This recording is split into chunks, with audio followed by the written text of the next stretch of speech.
Hello नमस्ते, जय श्री कृष्ण, सत श्री अकाल दोस्तों। आज की जो कहानी है ये मध्य प्रदेश के इंदौर की है। इंदौर अपने आप में एक जाना माना शहर है और इसकी जो प्रसिद्धि है वो स्वच्छता अभियान में सबसे ज़्यादा आगे रहती है। इंदौर शहर में अक्टूबर के महीने में एक हादसा होता है कुछ लोगों के साथ। ये हादसा जैसे होता है, जिसकी खबर लोगों में फैलती है, तब हर कोई सुन करके चौंक जाता है।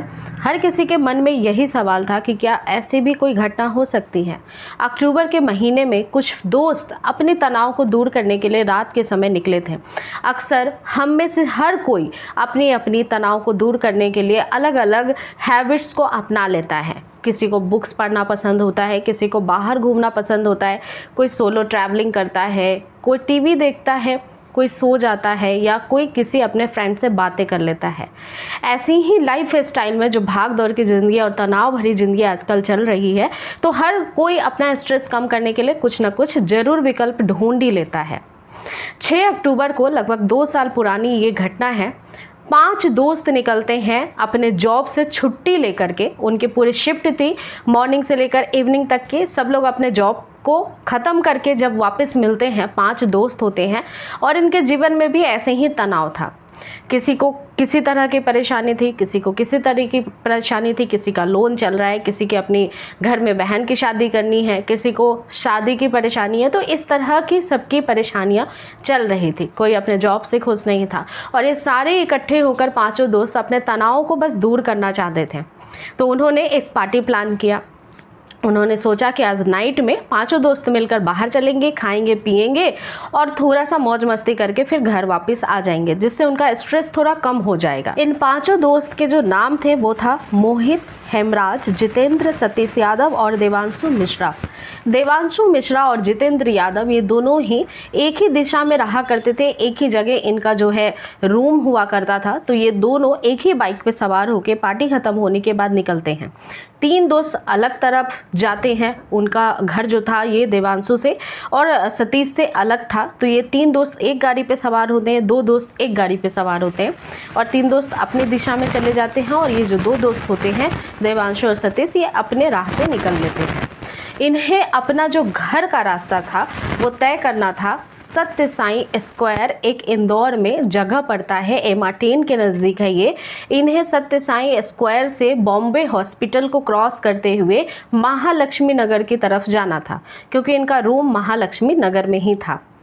अब जब ये दोनों दोस्त निकलते हैं, रूम पे पहुंचते हैं और आराम से सो जाते हैं। जब सुबह के समय सतीश और देवांशु दोनों के उठने का समय होता है, तब देवांशु सोया ही रहता है, लेकिन सतीश की आंख खुलती है और जैसे ही वो उठता है अपने कमरे का नज़ारा देख करके डर जाता है। देवांशु बड़ी ही बुरी जख्मी हालत में पड़ा हुआ था अपने बिस्तर पे। पूरे शरीर में लहूलुहान हुआ था और उसके प्राण भी नहीं बचे थे, मतलब उसकी हत्या हो चुकी थी। और इस बात का भनक सतीश को लगा भी नहीं, जबकि वो पास में ही सोया हुआ था। अब सतीश के जब ऐसे देख के माहौल उसके कमरे के होश उड़ जाते हैं, तब तुरंत ही वो अपने दोस्त को पहले तो हॉस्पिटल लेके जाता है।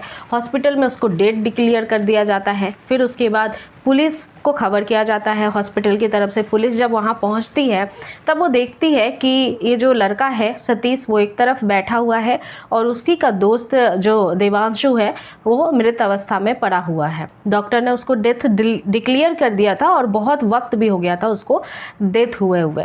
अब सतीश से पहली पूछताछ होती है कि रात से अभी तक तुमने क्या क्या किया ये बताओ, क्योंकि पहला शक सतीश पे ही जाता है। सतीश कहता है कि हम शाम को पार्टी मनाने गए थे, 5 दोस्त मिलकर पार्टी मना रहे थे। हमने वहाँ पे शराब का सेवन किया, जिसकी वजह से मुझे कुछ भी याद नहीं है कि रूम पे क्या हुआ। बहुत याद करने के बाद बस सतीश को ये बात याद आती है कि जब वो जहाँ से निकले थे, जिस जगह से, वहाँ से कुछ दूरी पे हनुमान मंदिर पड़ता है और वहीं से कुछ लोग उसका पीछा कर रहे थे बाइक पे। उसमें एक लड़की थी और 2 उसमें लड़के थे। इसके बाद उन्हें कुछ भी मालूम नहीं था। वो पीछा करते उनके साथ आ रहे थे। थोड़ी बकझक, थोड़े झगड़े लड़ाई उनके साथ हुई थी।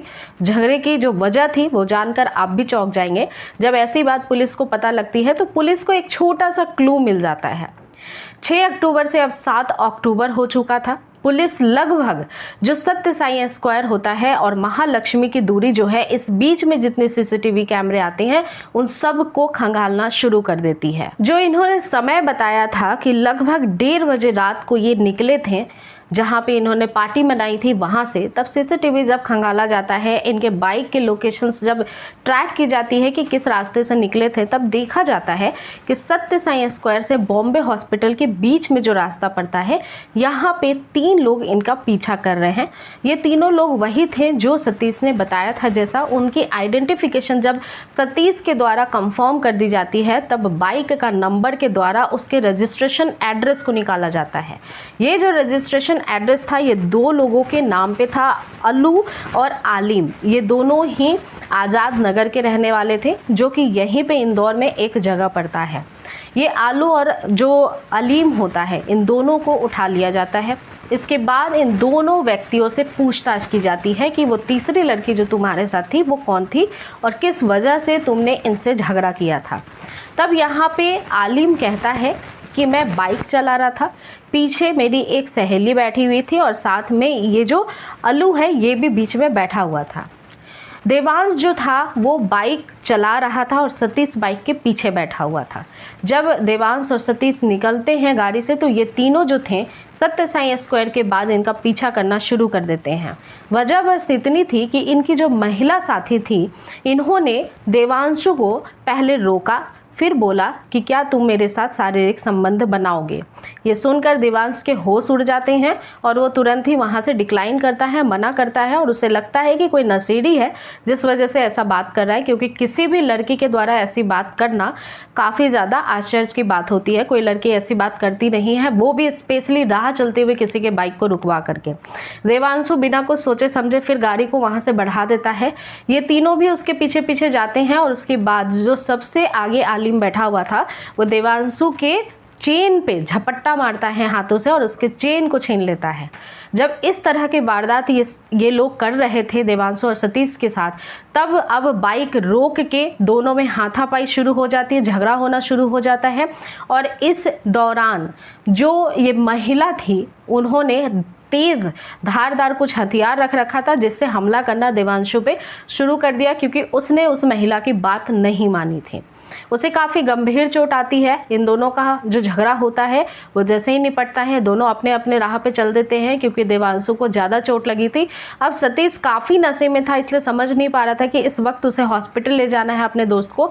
वो उसे कमरे पे लेके चला जाता है और काफ़ी ज़्यादा नशा करने की वजह से उसकी मानसिक हालत ऐसी नहीं थी कि वो समझ पाए कि उसका दोस्त जो है वो गंभीर जख्मों से चोटिल हो चुका। पुलिसिया कार्रवाई में जब उस महिला के बारे में और सख्ती से बात की जाती है, पूछा जाता है, तब आलिम बताता है कि दरअसल वो महिला है ही नहीं, वो एक किन्नर है और उन्होंने अपना ट्रांस जो जेंडर है उसको चेंज करवाया है। यानी ट्रांसजेंडर का जो उनका पहले जो जेंडर था उसको उन्होंने सर्जरी के द्वारा चेंज कराया है। उसकी शादी भी हो चुकी है और अब उसका ये शौक़ है कि वो अलग अलग मर्दों के साथ संबंध बनाया करती है, जिस वजह से उस दिन भी उसने देवांशु को रोका था। इधर देवांशु की हालत काफ़ी ख़राब थी। जब वो रूम पे पहुंचा उसके बाद सतीश को नींद आ गई और रात भर तड़पते हुए देवांशु ने अपना दम तोड़ दिया। जब पुलिस को ये सारी बात पता लगती है तो उस महिला का भी पता जो है वो निकलवाया जाता है। इन तीनों को अरेस्ट कर लिया जाता है। यहाँ तक ही नहीं, सतीश पे भी कुछ गंभीर चार्जेस लगते हैं कि उसने अपने दोस्त की मदद नहीं की, उसने शराब का सेवन किया हुआ था, उसने इस तरह की वारदात होने के बाद तुरंत पुलिस को इन्फॉर्म नहीं किया। शायद उसने समय पे इन्फॉर्म किया होता तो उसका दोस्त आज जिंदा होता।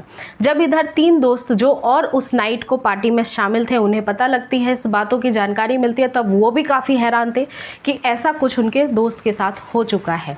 बहरहाल सभी आरोपियों को पकड़ लिया जाता है और इन पे मुकदमा दर्ज किया जाता है और इन्हें जेल भेज दिया जाता है। लेकिन जब ये कहानी, ये वारदात लोगों के सामने आती है तब हर कोई देश प्रदेश में सुनकर इसे स्तंभ था कि क्या ऐसा भी कुछ हो सकता है और इस वजह से भी किसी की जान जा सकती। दोस्तों, इस कहानी का सुनाने का मेरा मकसद आप सभी की भावनाओं को ठेस पहुंचाना नहीं था, बस मैं आप सभी को जागरूक करना चाहती थी कि बहुत देर नाइट को अगर आप निकलते हैं तो अपनी सुरक्षा सेफ्टी को ध्यान में रखते हुए निकले और कभी भी शराब पी के गाड़ी चलाने से परहेज करें।